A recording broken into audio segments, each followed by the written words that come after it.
তোমারে বানাইতে আমার লম্বা সময় লাগছে।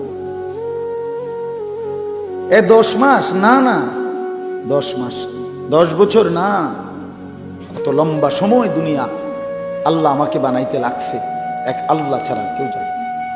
হাল আতা আলাল ইনসানি হিনুম মিনাদ দাহরি লাম ইয়াকুন শাইআম মাযকুরা। আল্লাহ বলে, বান্দা তুমি জানো না, যুগের পর যুগ আমি আল্লাহ তাআলা তোমাকে সৃষ্টির পিছনে ব্যয় করেছি, কিন্তু তুমি উল্লেখ করার মতো কোনো বস্তু ছিলে না।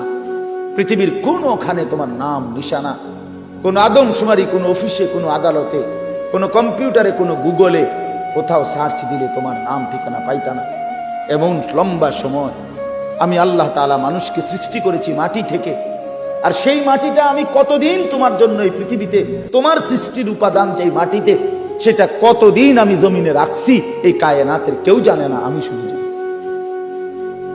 কথা বলে, আল্লাহ তাআলা আমাদেরকে প্রথম কিসের থেকে সৃষ্টি করছেন? তো সেই মাটিটা কোন দিন থেকে? রবিবার থেকে নাকি?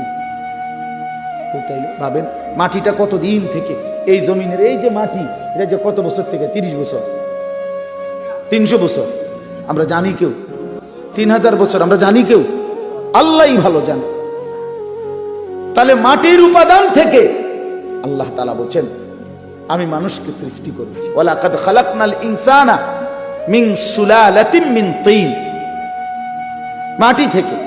সেই মাটি আল্লাহ বলে, বান্দা কতদিন আমি জমিনে সংরক্ষণ করছি তোমারে বানাবো বলে, তুমি জানতে না, আমি জানতাম। আমি জানতাম একদিন আমি সেই মাটি থেকে নির্দিষ্ট পরিমাণ খাবার উৎপাদন করেছি, সেই খাবারের কণিকার ভিতরে তুমি ছিলা। সেখান থেকে একটি নির্দিষ্ট পরিমাণ খাবার তোমার বাবা ভক্ষণ করছে, তোমার বাবা খাইছে। সেখান থেকে আমি আল্লাহ তাআলা তোমার বাবার বীর্য তৈরি করছি, সেখানে তুমি ছিলা। সেখান থেকে নির্দিষ্ট একদিন বাবা মায়ের মিলনে উভয়ের বীর্য আমি একত্রিত করে মায়ের জরায়ুতে আমি স্থাপন করেছি, সেখানে তুমি ছিলা। সেখান থেকে এই এক ফোঁটা বীর্যের উপরে আমি আবার 10টা মাস 9টা মাস আবার কাজ করছি। এটারে জমাট রক্ত বানাইলাম, জমাট রক্তটাকে গোশতের টুকরা বানাইলাম, গোশতের টুকরাটাকে হাড্ডির একটা খাঁচা বানাইলাম, হাড্ডির খাঁচাটাকে গোশতের নাক চোখ দিয়া, হাত পাওয়া আঙ্গুল সব কিছু দিয়া শরীরটা আমি সাজাইলাম।